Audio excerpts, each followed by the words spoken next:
Shwmai, croeso, hello and welcome to the Bluebirds Nest, Neath yr Adael Gleision.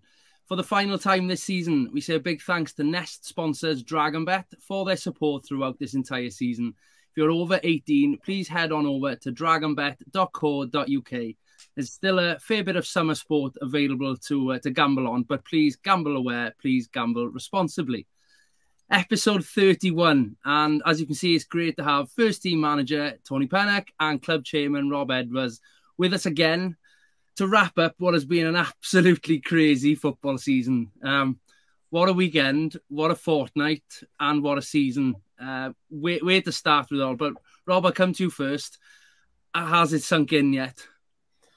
Just about. Just about. I think the adrenaline's gone, the emotions sort of calmed down, and I think the reality now of how much work we've got to do is set in. But look, it's where we wanted to be, and yeah, to get there was emotional on Saturday. I won't lie. I broke down at the back of the stand, and my 10-year-old son had to console me back to back to real life. But no, it was a great feeling, and yeah, to get to this point and start looking forward and seeing the emails pop in and things we have to prepare for is really exciting. So yes, definitely reality's sunk in, and a lot of work to do now. Fantastic. And we'll pick up on a couple of points you made there. But Tony, congratulations to you, and obviously on your extended contract. Your glittering career, playing and coaching career, is full of achievements. Obviously the League One title with Hull City we've spoken about in the past, but where does this bit of silverware stand for you? It's the best thing I've done as a manager. I only had a brief spell up at Talbot. That wasn't the best thing ever, but wrong job at the wrong time back then. But for us to achieve what we've done this year, is I don't think any of us really thought that, especially maybe around the November mark, something like that. But we knew once we had a full squad and people available, I always believed in the group. I knew I was coming into a group that was quite strong. We just couldn't get everybody on the pitch for the first phase of the season, and that cost us a top 6 really. But once everybody was there and committed, and selection for me became difficult towards the back end of the season. They're the type of problems you want all season rather than back end of the season. But it's just a massive effort from everybody at the club, on and off the pitch, and it just rewards for the hard work that's gone on, prior to me coming to the club. So, down to Rob and the board, they've done a lot of work, and I'm just so chuffed for Rob, really. Yeah, Rob, this week marks your anniversary. It's 3 years, I should say, since you became involved with the club. There's been highs and lows, to say the very least, but I suppose if you'd have been told back then that we'd all be scrambling for our passports by this time, well, I don't know what you would have said. But going forward, how, it's a monumental achievement for us. How will this impact the club, particularly the financial side of the club, going forward now? Yeah, I think I knew we could get to this point. I think there's a lot of times during the last 3 years when you look back and where we were. Obviously, November this year, we had a bit of a tough period, and then came good towards the end. You look at last season, 5 games before the end of the season, we were in a massive relegation scrap. And the season, the first season, obviously missing out on top 6 and failing away towards the end of the season. So there's been a lot of downs. So I think going into this project, if you call it that, I know it's a word they use in football a lot, the project, but going into it, I genuinely thought we could do it, but looking back, there's times when I was questioning what am I doing here. So to get this achievement now is massive. So no, really means a lot to me and everyone that we're in this position. And yeah, look, that was a draw for me coming in, was the carrot of European football. That was what really encouraged me to want to be a part of it. And obviously there is that. Everyone's very open about the financial reward of playing in Europe, which obviously can make a big difference to a club. But I think what we have to be aware of is there's a lot of that money is going to be put towards actually participating in the competition. Mm-hmm. Depending on who we draw, there's obviously a lot of travel costs. It's not going to be cheap to take 30 people over into the continent for 3 or 4 days. Obviously, we're looking at pitch hire because we're not at the moment able to play European games on the Bridge Meadow. and all the other admin and logistics around it. So it's an expensive competition to play in. And look, we're a club that's still not sustainable yet. The idea is that the club will get to a point where it can compete and look after itself, whether I'm here or not. That's the ambition. So what we do have left from this competition needs to make sure that we can future-proof the club for the next 2 to 3 years. I don't just want it to be sustainable this year because the money's come in and makes the balances look pretty good for a period of time. But we need to make sure we invest that in the right way so that we can continue to grow as we have done. So no, look, that was the carrot. We've got it, and it'd be great to participate and have that sort of financial stability. But we really need to look after it to make sure this is something that we can use to keep the club running for the foreseeable. Fantastic. Thank you for that. That's, it's insightful for people who are watching and listening, who just think it's all about the income that's going to make a big difference. So when you take a step back and think about it, Kazakhstan is obviously one of the potential destinations. I think that's the furthest one away, and it is some distance away. So fascinating. Obviously, this episode brings to a close the Nest podcast series this season, but we've been asking followers to vote over the last few weeks. The Christmas one that you both joined, and Dylan joined us for the mid-season sort of awards. That had a moment of the season that we look back on. Willie's sending off the Bala pass/red card incident actually had mid-season moment. I didn't include it in the vote typically. I wish I had. Purely on the last 2 weekends, there's so many specific moments. Obviously, the headlines and the highlights will stand out, but Tony, any specific ones that stand out for you that perhaps others wouldn't have seen? I think I mentioned it before, kicking off at Flint back in November. We were in the bottom 2 at that time because I think Newtown had beaten somebody. I can't remember who it was that day, but we dropped into the bottom 2 before the game. And, we were open and honest in the dressing room and spoke to the boys about it, where we were. And, we'd put ourselves there. Nobody else's fault. It was our doing, and we were the only ones who could get ourselves out of that situation. And I think that was a big turning point in the season, that game. And then beating Connors Quay at the end of phase 1 at home, I think that really, really give the boys the opportunity to believe in themselves. Listen, we went on and lost to Carnarvon next game at the start of phase 2, and then beat Flint, then lost to Pontypridd. But when you can beat teams like, Pennock, Cardiff Met, Connors Quay, I think we give TNS 2 decent games as well this season, especially the one away. We were in that right until the last kick of the game. You look at Jordan getting brought down on the halfway line. At the time, I thought, no, it was a yellow, but you watch that back, that's a straight red, that. And we were on top of that period. But moments define games, moments define seasons. And I think there's been a few this year where the boys have sort of looked at each other in the dressing room and thought, we can win this game. And that certainly happened from Aberystwyth away 1-0 at Aber in phase 2 onwards. You could just see the dressing room change slightly, and they started to look around the dressing room, and people were fit, people were fighting for places, and that definitely made a difference. And the team talk against Cardiff Met, and even more so on Saturday against Newtown, the boys led that really. They could feel half time that we'd started the game so well and we were in it, and then at the end of normal time, the things they were saying, and half time and extra time, there was only one winner at that stage, and we thought it would be us, and it proved right. The boys, you could sense the boys really believed in themselves then, and it's something that we wanted them to do all season. Rob, how about you? Yeah, I think the Flint one was the obvious one because of where we were at the time. As Tony said, the Aber away win. I think at that point we could have been 7th or 2 points off 11th at the end of that game. So that was a massive win. I think a defining moment for me, obviously in the semi-final, under the cosh for quite a bit of the second half and extra time. And I think the penalty save for me was a point that we thought, hello, this could be our day. He's pulled off a wonderful save. You look at that 20 minutes to go, you go 1-0 down. It's going to be difficult to get back, particularly against a team like that.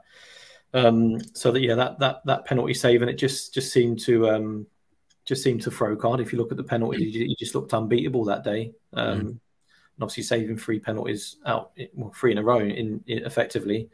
I think going up to take a penalty against him would have been quite a nervy thing, and ultimately it paid that way. And even going into the second game, you just felt that Zach was going to save at least one, based on the form he was in. But yeah, I think that penalty save was massive, and that for me was probably the defining moment of the playoffs.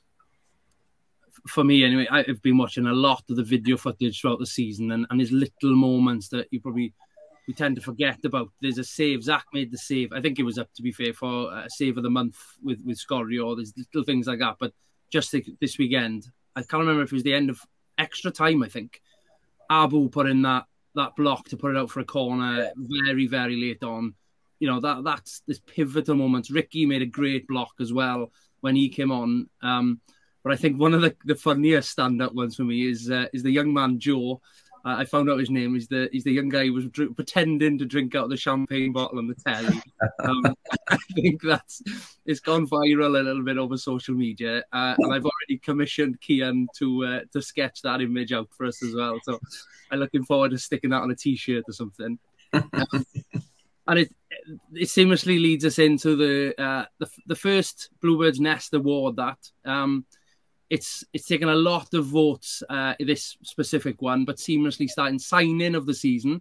It was hotly contested. Vili, Oscar, Dan, Jack, Jenks, they all had a number of votes. Hopefully I haven't missed anyone out there. But the winner, he's known affectionately to many as Dave, is Reece Abruzzese.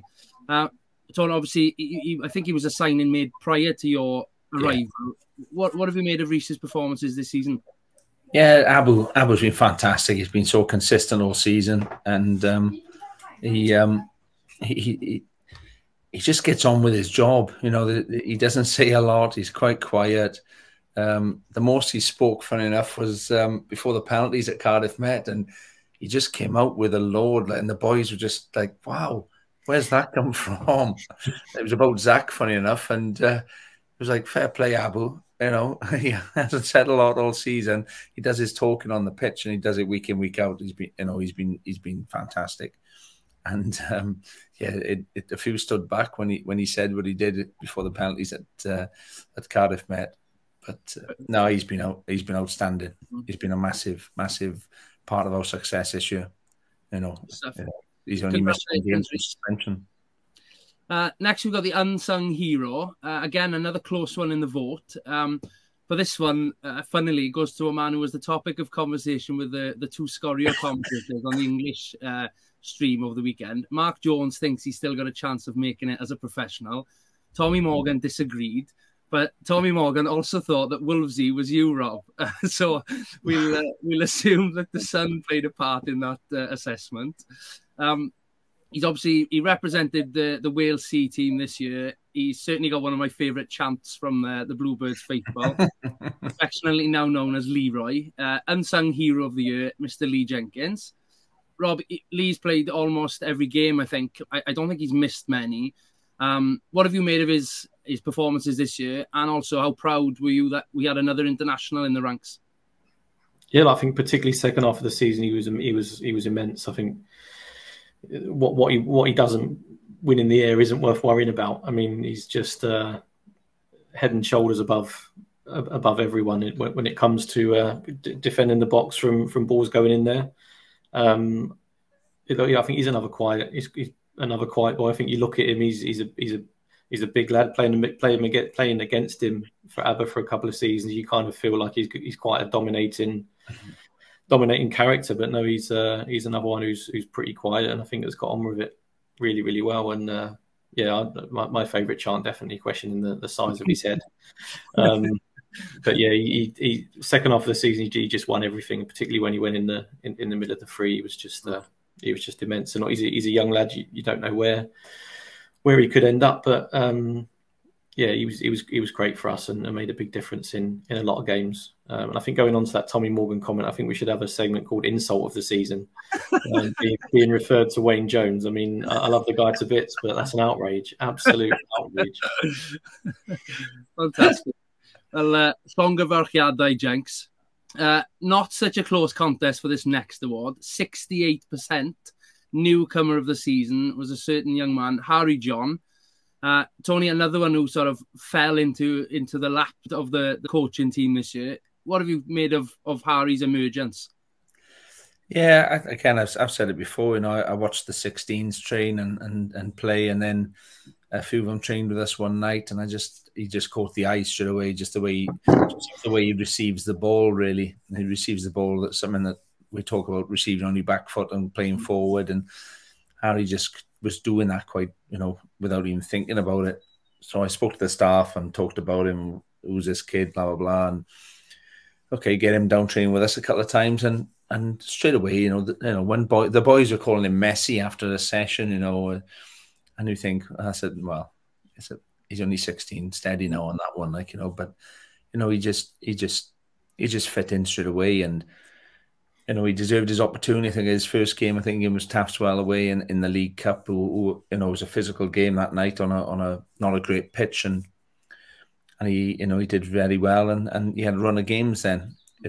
It's been hard for Harry because obviously because of his college commitments as well. He's a lot of period that he doesn't train with us, and he's playing on a Wednesday. He can't train on a Wednesday night, and it impacts him with us as well. But between us and the college, we have to manage his workload as best we can, really, because at 16, well, I know he's 17 now. We have to, we can't abuse the lad. He's young.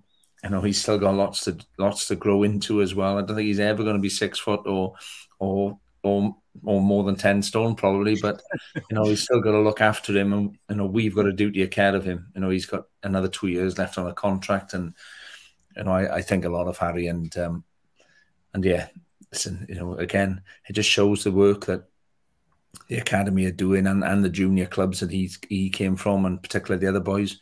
There's a lot of talent in Pembroke. And we have to do everything we can to try and nurture that talent and bring them through to our club, because there's nothing better than local boys playing for the local team. Yeah, and it was, I think Thomas put a post up of Harry, and it was real, sort of, it hit home then. Just over 12 months ago, he's winning the Pembrokeshire Under-16s Cup for Goodwick United. And 13 months on, he's winning, he's involved in the playoff final. So congratulations, Harry. That elusive goal that I've been wishing for all season will hopefully be coming soon. He should have scored against Airbus. He had a great chance against Airbus. I told him half time he's better than that, and I think he panicked a bit, in training. He scores that goal all day long. Can I just say though, there's a number of other youngsters as well, but Yori Humphreys as well. Yori's been fantastic this season. I think he started 7 games. Some of the guys come on several times, and he's just grown as the years gone on, and we're hoping that Yori's going to be with the club for a long time, because he's another youngster that really fits into the way I want to work, the way the club want to move forward, and we need plenty more Yori Humphreys in the squad as well.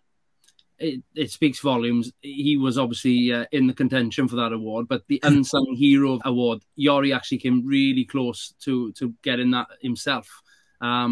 With obviously his commitment, he's there at all the training sessions. He's home and away. He's a great guy to have around as well. He's a mature guy as well for a relatively young man himself.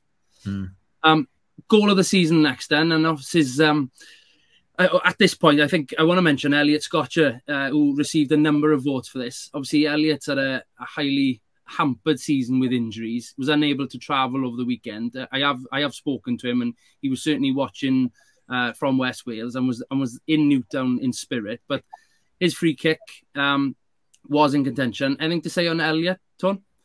Yeah, it's been tough for Elliot all year. When I came in July, Elliot was carrying a bit of an injury then with his patella, his knee, and it just kept niggling all the time. He'd have a run of games, then he'd be out, and he'd have a run of games and be out again. And then we thought we'd got to the end of it, and he understood that his knee was what it was, and he wanted to join back in training. And the first night he joined in training, we were 5 minutes into a session, and his knee has done what it's done.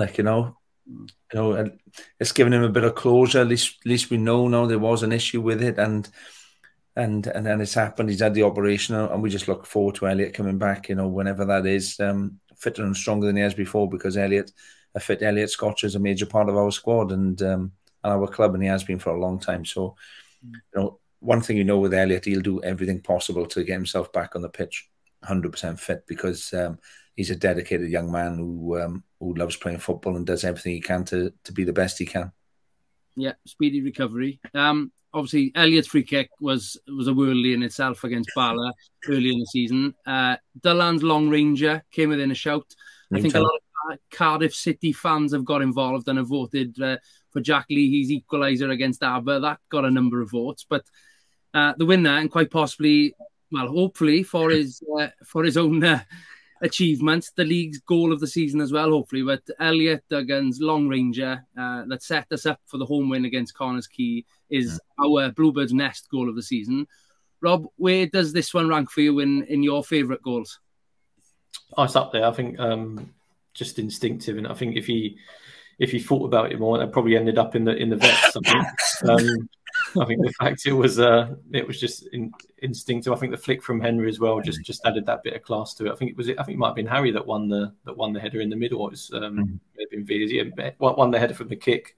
Yeah. Instinctive flick, and he's just turned and smashed it. And they tend to be the best goals when they're instinctive. As I said, if you probably overthink it, it could have gone anywhere. But the way you see it, Connors Quay's keeper keeps clean sheets for fun and take something special to beat him, to be honest. And yeah, that was pretty special. We've had a few welders. Look, Dylan's one against Newtown. The way he's took that on the volley was technically outstanding. A couple of free kicks in there, but yeah, that was a cracking strike from Elliot.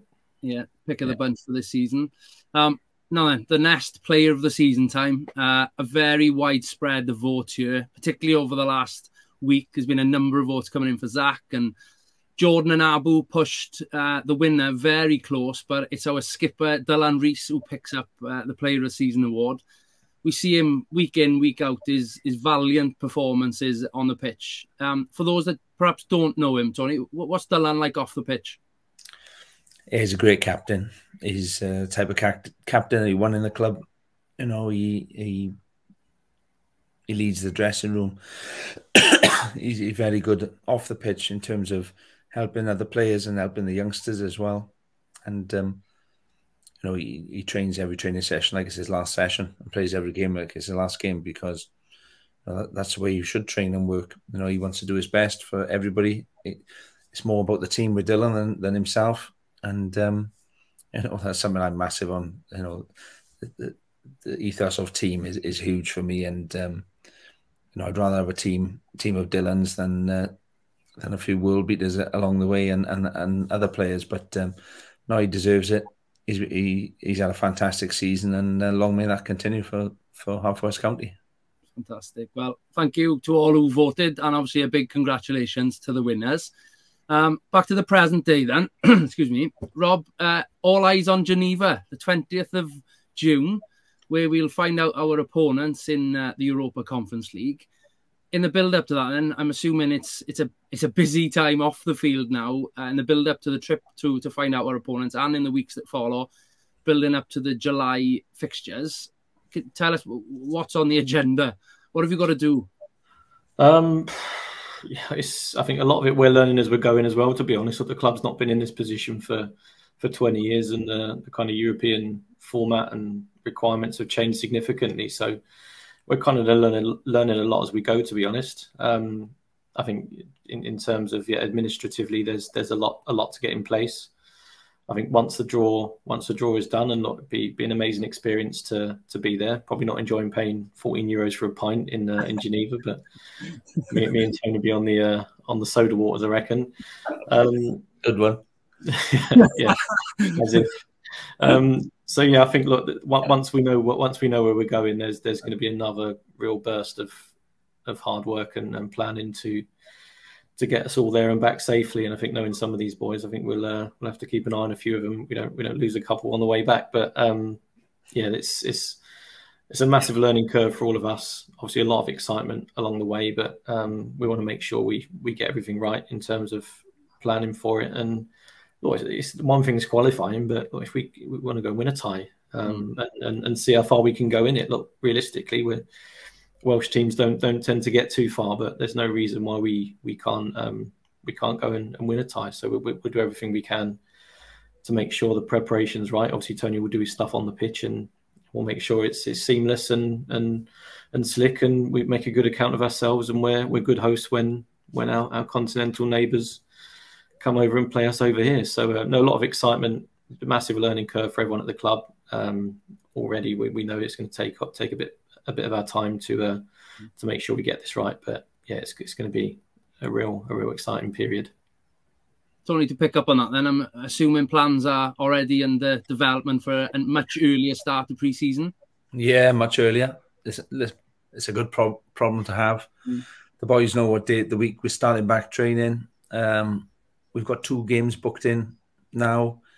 Obviously, we had a lot of pre-season games booked in, so I'll be speaking to those clubs that we've already arranged things with to possibly change some things there as well, because we still got to prepare for the first league game or the first Nathaniel Cup game, which is the first week of August as well. You know that doesn't stop just because we've gone into Europe. So there's a lot going on. But yeah, we've got 2 games booked in, one on the 4th of July, one on the 8th of July. I'm not going to say who they're against yet, but they're good opposition and good games. And we're currently talking to another club as well about a potential trip away to play them as well. So there's lots going on, lots of players to talk to whose contracts are up as well. So it's a busy few days, and had a few meetings today. I got several tomorrow and Friday. So by the beginning of next week, myself and Rob will have a much better idea where we are in terms of the squad and what we can do and where we need to look for any players that we need. Excellent. It's a busy time, but it's certainly an exciting one. Thank you for both your time here. I've thoroughly enjoyed this and obviously the 30 other Nest episodes we've put out. I wanted to say thank you, but also several people have messaged for me to sort of communicate to both of you and all the staff, the board, the players, everybody, to say thank you from a supporter's perspective, I guess. Memories that will no doubt last a very long time from this season. Is there anything you want to say to the supporters, either of you? I guess I think particularly the supporters, they've bought into everything we've tried to do. Look, coming in 3 years ago, there was a lot of foundation, but what we see now, I mean, they're fanatical. It's unbelievable seeing the commitment from the fans, and look, to be honest, the staff as well buying into a vision. I said it in the statement after the game on Saturday. Look, without one person can come and say, look, this is what I want to do, but it takes 70, 80 other people that are involved in the club to buy into it. So the fact that everyone's embraced it completely and bought into what we want to do, and the fact that the fans give up their weekends every weekend and travel up and down Wales, which we know is not an easy thing to do. It means a lot to all of us that they've stuck with us, and hopefully we'll give them a lot more fun memories now on a European tour to start with. But look, it's made me hungry now to make sure we have this feeling every season. So pressure will come off the back of that, but look, we've done it now, and I want to do it again. So we'll just keep trying to move it forward and give them lots to celebrate. Love it. Excellent. Well, thank you again, both. We'll play out now then the first of a few teaser videos that will be released across the social media profiles over the next few weeks, ready for the return of something that is expected to land in the next few weeks. But gents, thank you very much, and we'll see you soon. Cheers. Cheers, man.